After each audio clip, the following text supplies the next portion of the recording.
out kids in some way, shape, or Give form. back And and so, serve. yeah. So Yes. what is your wife's nonprofit? What does she do? So the name of it is South Carolina Career Kids. It is a early education opportunity for kids to learn about different career paths and opportunities for themselves down the road. She does some really unique things like safety camp, safety town, where she'll come in and set up an entire village in a gymnasium worth of little miniature versions of a police station, of a firehouse, of a grocery store, of a pharmacy, Yeah. and then each one of those little stations will have a local community member that is a uh, excuse me, is a fireman, is a police officer, is a pharmacist, and they bring their tools of the trade and teach these little kids, hey, this is what we work with, and this is how we serve the community. So it gives the kids insight to not only something that they can do down the road, but also connects them with the people in their community that are actually doing that thing. That's It's pretty so cool. cool. There's other things she does, like after school camps. It's all career based. It's career kids, South Carolina career kids. So it's all Yeah. career based, and it's all just connecting local business owners, local professionals with the students to give the students an opportunity to put their hands on the tools of the trades. See, and that's awesome. I wish I had more opportunities for that. One of my partner's favorite things to do. She works in a hospital. She's an X-ray tech, but they do career fairs for kids in like middle school where they'll Yep. go to like a college campus and they'll set up booths that are very similar. I assume it's a lot less interactive than what you're talking about, but it's a Oh, it's a bunch of lot like people that. from the So community. one of Katie's slogans is "Every day is career day" at SC Career Kids. It's not Yeah, just one day the year that all the kids get blasted with everybody with in the all of cafeteria. the information. Exactly. Yeah, Exactly. It's been really fun. I think she's 5 years into this journey, and she's that's serving awesome, dozens man. and dozens of different schools. Lots of kids here in South Carolina have been touched by this program. That's so phenomenal. I will definitely have to dive into that a little bit more because I'd love to pick your brain about it. But as it is, welcome everyone to Lunch with the Boys. I want to do a little bit of an intro real quick because if you're new here, my name's Cody Anderson. I'm here every week, but I'm joined by Barclay, and Barclay is joining us from Joey Matterhorn fame. He's actually been going live for the past week now on Joey Matterhorn. Going to be live all this week on Joey Matterhorn, talking primarily about flipping, side hustles, how to make some money in your off time, how to use your free time, use your downtime to make some money for yourself. And so I wanted to bring him on, chat a little bit more about that. Last week, Jordan and I talked about flipping a little bit. We've both done a little bit, just to give you a little bit of context, Barkley. I flipped like Pokemon cards, Magic cards. I'm a card flipper. And so Right. we talked a little bit about whatnot and flipping and stuff like that. But what are you guys talking primarily about on Joey Matterhorn? And welcome. Thanks, Cody. So, the art of the flip is just one little facet of the Joey Matterhorn universe. But the art of the flip is a membership course that we've started with one of our partners, a guy named Jeff Duyan. Jeff Duyan years ago founded the Smart Flippers group on Facebook. So we've now taken years and years of a community's group in the Smart Flippers community and are creating a membership course where Jeff is taking all this knowledge and being able to give it to his members and teach them how to flip the way he has done in the past. So we've started this thing out with daily 11 o'clock live meetings, whether it be myself and Jeff, or Jeff and Joey Matterhorn himself. But every day has a different topic at 11 o'clock that we'll be going over, whether it be new flips, new ideas. We do small flips, which are, quick little in and out profits. We've talked about large flips, which Jeff's last week, we talked about doing Amazon pallets, just buying an entire pallet worth of products Okay. and then breaking that down and flipping that into the local community. So Dude, it's a so number of different things. I want to. Sorry, you hit pallets, and I'm immediately like, my ADHD brain hears all of that, and I'm like, okay, I had something. Wait, pallets. Okay, wait. Jordan and I talked about pallets last week. So, did Jeff get into actually how flipping pallets works? Because there's Jordan and I, when we talked about it, I want to preface this idea. There is a local business to me. They operate a website, and it's like a bidding website similar to eBay, but it's Yep. local, and they are a warehouse that basically I think all they do is they buy Amazon pallets and they just unload them into this warehouse and they resell it on this website, and that's their whole thing. And you bid, you buy, and then you have like a 48-hour come pick up on these 2 days or something like that. Is that Yeah, what we're talking about? So Jeff and I, that's exactly the pallets we're talking about. That's one way that Jeff does it. Okay. Jeff talked about, as a pallet flipper, you can do it one of different ways. You can either you yourself go and bid on whole pallets. and buy them, and then you've got to break them down, and you're going to end up with some broken products, some boxes that are no good. You end up with some waste. Versus you've got other retailers like the guy you're talking about, where they buy the pallets and then they put it on a sales floor for retail, and consumers can come in and get a discount. Yeah. Which, I mean, either one of those situations, I feel like you can definitely make a profit on. I'll be flat out. My partner found this website. She's the one who is the shopper. I'm not the deal finder. I'm like the Right. guy.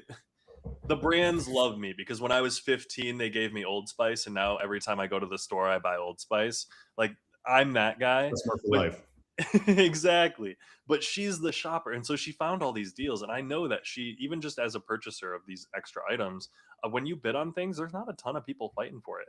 As long as you're not like looking for something that's going to be specifically name brand, whatever, we've gotten a number of things on there that are really nice, including clothes, like electronics, kitchenware, I think is one of the really nice ones.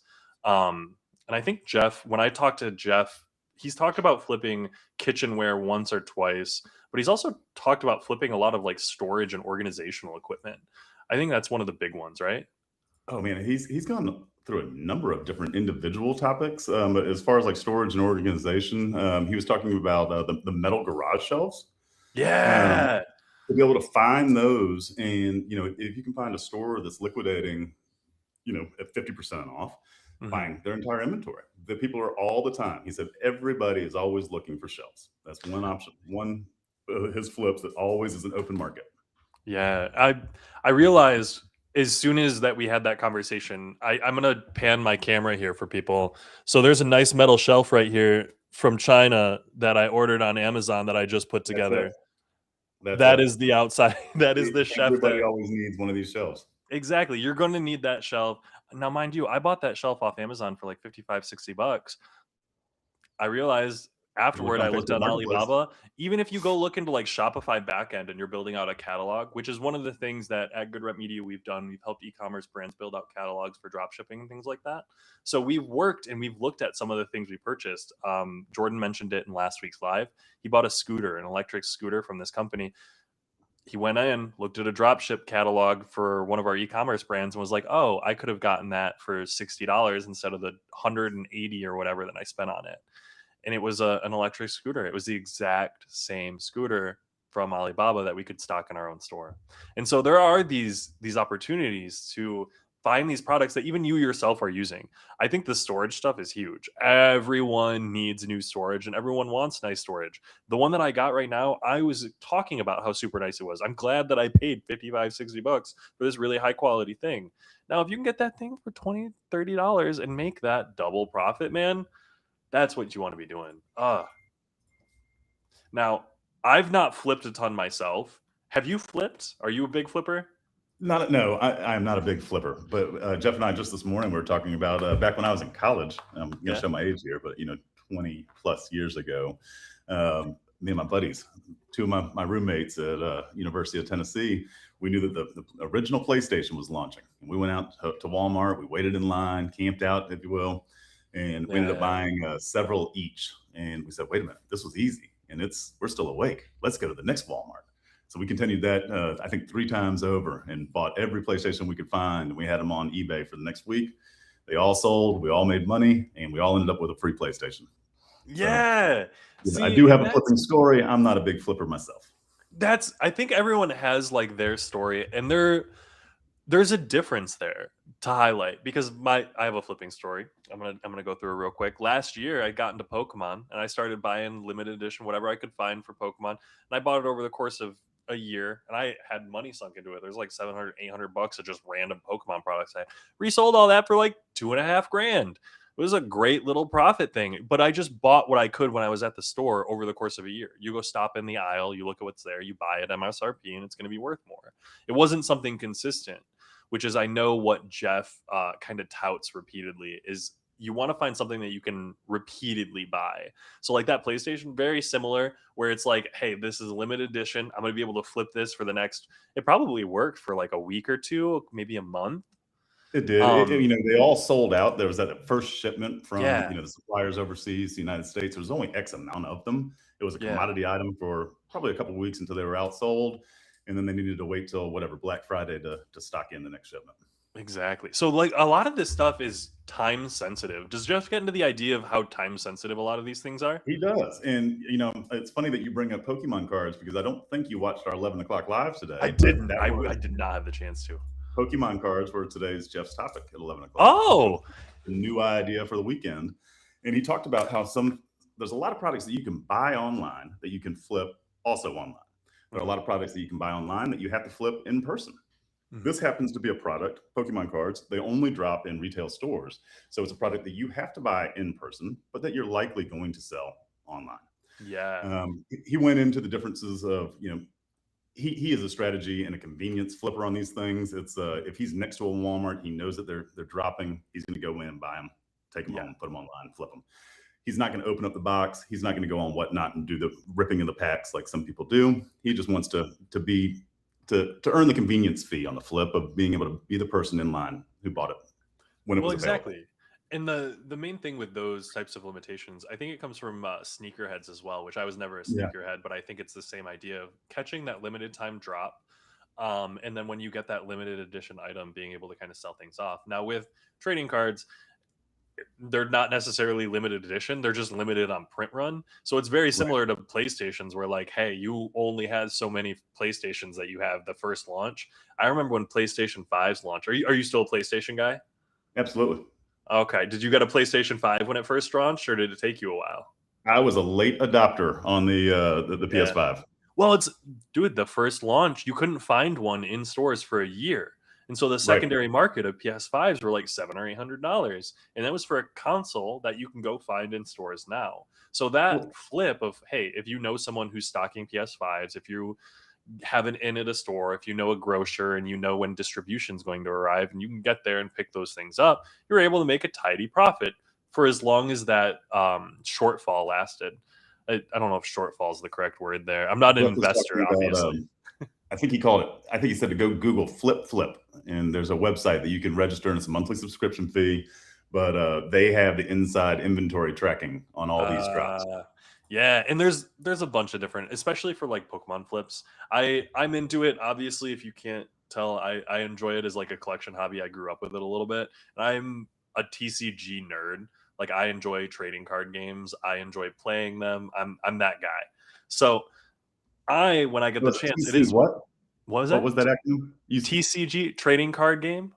You've not Trading heard card. TCG? Oh, that's showing your age more than anything, my brother. But no, so TCG trading card games, Pokemon, Magic the Gathering, Riftbound. There's one about One Piece, dude. There's infinite trading card games out there. But I enjoy like board games and sitting down with people and like playing games and stuff like that. So collectability and going out there and being able to find the product and resell it is huge. I mean, it's an expensive, expensive hobby, as with most anything when you start getting into collectibles or collectible editions. I've always sort of looked at it like the lottery. Like you've got to spend X amount of money, and you might have a chance of making some of it back if you're lucky enough. Yeah. Well, I mean, at the end of the day, all of this is just gambling. And I'm pretty well spoken about my how much I dislike gambling. And I'm gonna preface this because I want to ask where you stand on gambling, but I want you to know I hate how prevalent gambling is in everything that we do. Oh, I hate it. And I'm also one of those people who knows that gambling can be a problem. So if I don't call pack opening, like if I open Pokemon cards, that's gambling. 100% that's gambling. Because as soon as it's not gambling, it's a problem. I am a terrible gambler, Cody. Oh, degenerate. No, not a degenerate in any way, shape, or form. I'm No, just no, no. I don't want to sit and play the game that long. Mhm. But at the same time, I look at gambling as entertainment costs. Like if I'm going to bet Yes. $100, then this better be $100 worth of entertainment to me because I'm willing to lose that. Yeah. And Yeah, that's I want to feel the adrenaline. If I'm going to gamble $100, then it better be worthwhile. so are you a sports gambler or do you have No, like not a at all. I'm not a gambler oh, in much of a sense at all. It's got to yeah. be really worthwhile and make it very interesting for me to gamble on something. Yeah. See, I'm If I'm not going to very much. gamble, it's typically uh, it's going to be on the golf course with a friend. Oh, you're gambling for yourself. You're like, I'm I'm gonna betting on take this myself. guy That's out. right. Okay. See, now that I'm here for. If you're sitting there with your four guys and you're like, okay, hundred Yeah, dollars to the winner, 25 each, let's go. Like that's right. I'm here for that. I'm also here for the gambling of you go out with your guys, you put 4 cards into a hat, and you're like, who's paying for this? Those are the Sure. gambles I'm kind of here for because that's gambling in life. Like that's That's a little bit less. Hey, I'm losing the house on sports betting. That's and where I get anxious. we're talking about gambling and willing to lose here. This is where Jeff's courses in the art of the flip is going to be so beneficial for his members because he's Yeah. teaching you an educated gamble. I mean, he's teaching you the market and teaching you something that he has tried and tested and shown success with. Well, and I feel like a lot of people think about flipping as gambling. When I've talked about flipping with a couple of people outside of kind of this ecosystem, they're like, "Oh, I could never you're just gambling, you're going to get stuck." I've seen people with all of the garages full of stuff that you have, and I know Jeff's talked about that, Yep. making sure that you're not overstocked, that you're not keeping too much on hand. But You're not buying projects. realistically, yeah, it's a risk tolerance, some of it. What do you feel comfortable spending on things? And so when I sold those Pokemon cards, someone handed me like $2,600 in cash for a bunch of boxes of cardboard. That's insane. You have to That's have that guy who bought that had to have confidence that he was going to make that profit, and you have to have. I mean, I'm going to say the cojones here to step up and make those deals. So if you're going to yeah. go out and you're like, okay, bet I'm going to flip all of this equipment. I'm gonna go spend 300 of my last $300 on 10 sets of this shelving unit because I know that I can resell it. Great. You still need to make that resell, and you don't have that money until you make that resell. And that risk, I feel like a lot of people struggle with that risk. And I appreciate that Jeff gets into it because I don't think enough people talk about that. A lot of people are like, "Man up! You can just go do it. Just make it happen." God, I I think it do needs to see be it. calculated. I think Jeff is quite disciplined with his flips and learns the markets very well, learns what works, what doesn't work, and has a good finger on the pulse of how to make success on the flip. Has Jeff gotten into the idea of profitability? If it's like when I'm testing something out, this is how I test out a new item, and I usually does he usually lose money when he starts a new vertical, new flip or something like that, or is it a I'm not going to lose money ever, and if I'm losing money on an item, something's gone horribly wrong. I think no, he has not gone into specific profitability yet onto testing the market waters and testing losses.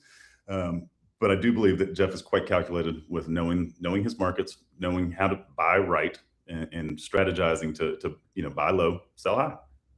Yeah, which He's got great I've had. systems in place. Like he has a virtual assistant that he gives a list of items. He's like, these are the markets that we've done very, very well with. Go out and Mhm. find them for me. I live in Louisiana, search a 30-mile radius of where we are. This is how I can find it. Or I've got somebody in Memphis that can go pick up for me. So search 30 miles around Memphis. And the virtual assistant all day long sends him lists of these are the listings that you can purchase, and he'll approve them. And then the assistant will go through the messaging process of is this product still available? Jeez, that's It's so. a great way to systemize things. Yeah, well, I mean, I want to stress this because it's something Jordan and I have talked about, and we're not flippers. So hearing about that, turning things into a process is how you're going to scale. I think Right. there's a very big difference between the people like we talked about a couple of our flips, and like, yeah, I wouldn't consider myself a flipper, but I know how to flip. That's the next step. When you start turning things into a process and you're like, okay, bet I know that I'm going to buy the iPhone 15 for this amount, the iPhone 15 Yep. Plus for this amount, the iPhone 15 Plus XE for this amount, the iPhone 16 for this amount, when you have that list and you know your pricing and you start at the bottom of your pricing of $500 and then you go to 550 when they blah blah blah blah blah. And have you ever seen Letterkenny? They call it No. dickering. When you Okay. know how to dicker, go back and forth and kind of, get the right price of your item. And you know that if you buy that item at this price, you can resell it at this price. Yeah. Now it's a process. Now you That's know that you're going to make that money. That risk assessment is a good 100% example that Jeff has changed. talked about are the personal training weights, the Mm, workout weights. A lot of people will be selling a full set of dumbbells, maybe pair of five, pair of tens, all the way up to pair of 50s. So quite a bit of weights.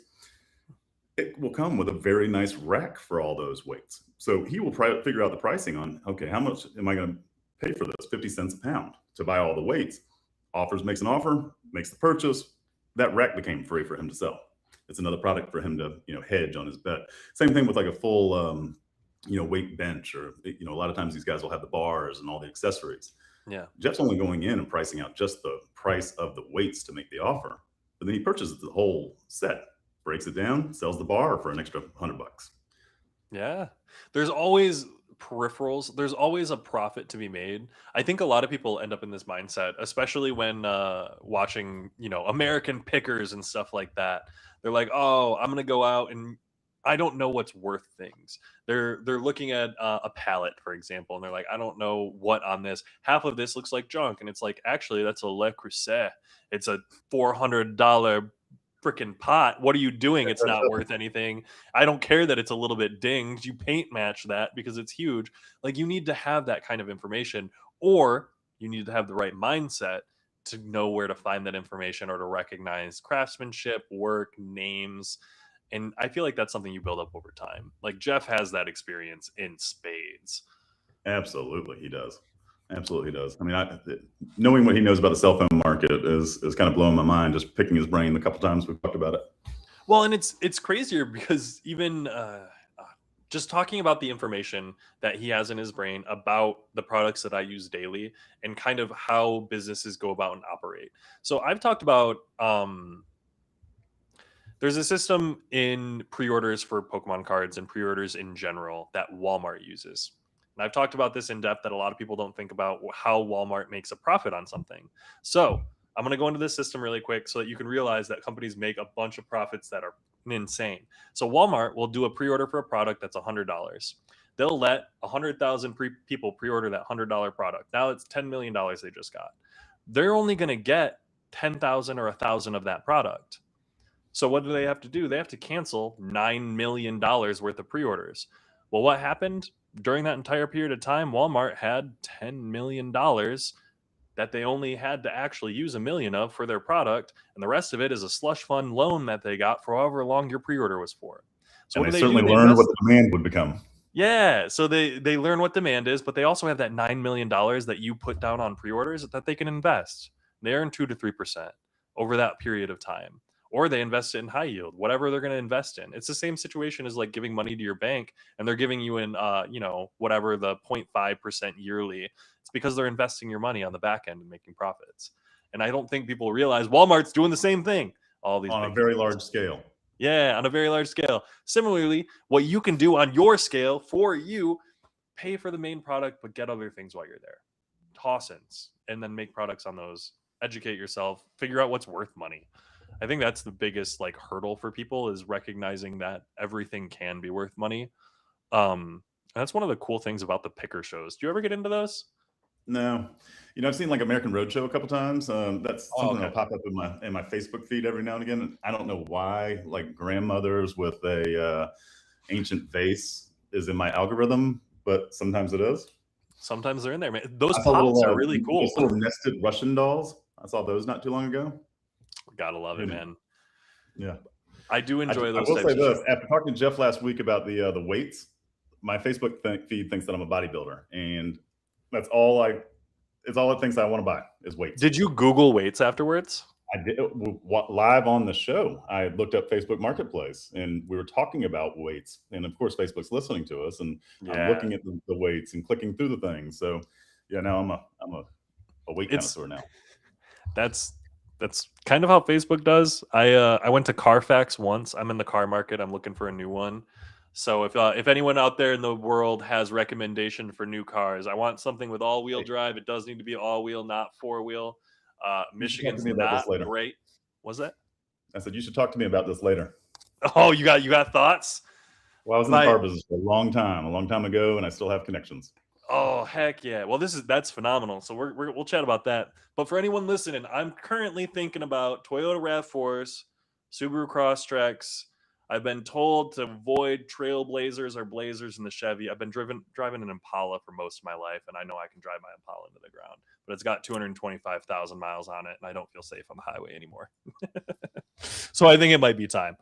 But I don't even remember why I got on that topic. Now I'm just excited to get into cars again, man. It's been my hyperfixation for the past couple of weeks. We haven't gotten into car flipping yet, but that's certainly a topic that we want to discuss down the road. I was going to say, so with that said, I want to ask, this week you guys are going to be live on this channel, 11 a.m. every single day. What are the topics going to be this week? Cody, you asked me that, and my other monitor has turned itself off. Let me pull the calendar up for you.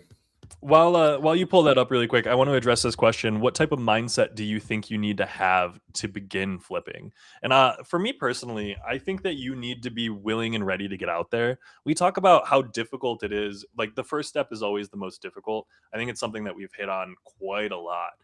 Taking that first step, you need the mindset that you're willing to take that first step. You need the mindset of, hey, I'm willing to kind of look like an idiot. I'm willing to try and figure this out. Um, it's not the most difficult thing in the world, realistically, at least in my opinion. But you gotta have that wherewithal to like get out there and sell yourself. Not even Yeah, necessarily sell yourself, but I mean, you got to be able to dicker. got to be able to dicker. Let's dicker around here.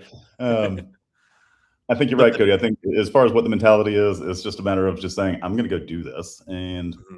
if you follow Jeff's instructions and follow his suggestions, makes it a little bit easier. He's showing you the tips and the tricks. So you asked It me about the takes a little schedule. fleshing out. Today was new ideas. We talked about the other Pokemon cards. Pokemon cards were the example because the true topic was just limited edition things that you have to buy in person at a limited specific time Mhm. that you will end up selling online. That the market is there. Tomorrow we're gonna be doing small flips. It's gonna be garage stuff. I'm not exactly sure what the small stuff in the garage will be. Could be tools, could be hand tools, it could be yard tools. We'll see. Yeah. Wednesday, Joey Matterhorn himself will be on. We're going to be talking about some of our tools as far as online softwares and ideas that we have. I believe Joey's going to be talking about paid ads. That's something that we do quite a bit with our Pink Slushy team Yeah. here under the Joey Matterhorn umbrella. It's been a hot second, but he used to run Craigslist ads too. I'm curious if he'll touch on that. It's been a hot Is second since Craigslist, we've done much on Craigslist ads, but that was a pretty is big one Craigslist for still us. alive, or did Marketplace put them under? No, I think Craigslist is still around. Every once in a while they'll come up, but I don't trawl it very often, but every once in a while we'll do a post or something like that. I actually when I first started here, we were running job ads in Craigslist for a hot second. So Oh, interesting. yeah, Interesting. we did rent to own ads actually, like rental and housing ads a lot. Wow. Okay. I need to look at Craigslist. I sort of forgot that it existed after Facebook Marketplace came along. Yeah. Thursday's gonna be big flips. Let me see what the specific item here is. Entire storage units. So these are going to be Ooh, storage units that people have defaulted on, and the storage unit has collected as their property. They want to sell that's every bit of contents out of it so that they can get an empty storage unit to a new customer. that's That's gonna be actually interesting. fascinating. I was gonna say, has he actually done that? Because now I'm like, wait. I want to attend that one for sure because I've wanted to buy one just to like do it because it looks Yep. like a cool experience to pick through someone else's like old whatever, as long as it's not full of trash. Like I've helped friends move their old, storage units full of garbage, but I oh think this man, is definitely could be one of those interesting ones because I've seen this as well on YouTube and Facebook where it's a blind thing. You don't know what you're buying. You just know that it's a yeah, 6 by 10 room and this is what could be in there. But I've heard of people getting a little peek over the top of the unit and saying, "Oh, I saw a safe in there," so it's going to be worthwhile. yeah, It'll be and interesting to that's see. what you're that. So again, we talked about gambling. That's kind of the gambling that I'm here for because that's okay. I saw a safe in a storage unit. I'm gonna bet 150 that there's something on. Sure, like go spend your 150 because you're gonna get something out of it. If it's even if it's just a story, at least you're not paying the casino. Exactly. But I always get the uh, entertainment value out though. exactly. And then Friday, are we doing Friday still? We're experimenting with Fridays. I have a Friday topic. It's outside the box. It's Joey Matterhorn's thoughts of all other things, but it is to be determined. To be determined. As always, I feel like Friday is a difficult one. A lot of people are always busy. Some people are ready to start their side hustle. Some people are already side hustling, getting ready into the weekend. So we'll see what happens there. I think Fridays are probably a much more hustling day in the Yeah. fall and the winter and when it's cold and gloomy out and you want to go out there and hustle. You got to get something done. Versus we got kids about to be done with school for the year. We've got swim team Go Quail Valley starting up Hey, this week. I think a lot of people are looking at Fridays like an extension of the weekend. yeah. Which is, I I know in mean, the affiliate industry, It's a ghost town. I I want to say all summer long, my very first marketing job was out in Seattle, Washington. We're going to be digressing here, guys. Thanks so much for talking about flipping with us. We're going to go into how I never worked a single Friday all summer long. When I worked my first marketing job, it was a content marketing company. But during winter, I did nothing but 50 and 60-hour weeks. It was awful. Wow. Yeah. But it was company culture, family friendly. Seattle, you don't work Fridays, unlimited PTO. It did not. It is not how that worked. No, and that's not always the real world. And all these people that take the Fridays off, the winners, they might not be actively in meetings, but they're still working. They're still getting it done. Yeah. It's there's a lot of stuff going on. There's always for me personally, when you have that time off, personal growth is huge. Brain plasticity is Absolutely. huge. Spend time Get every organized single week week. after week. Get your next week started.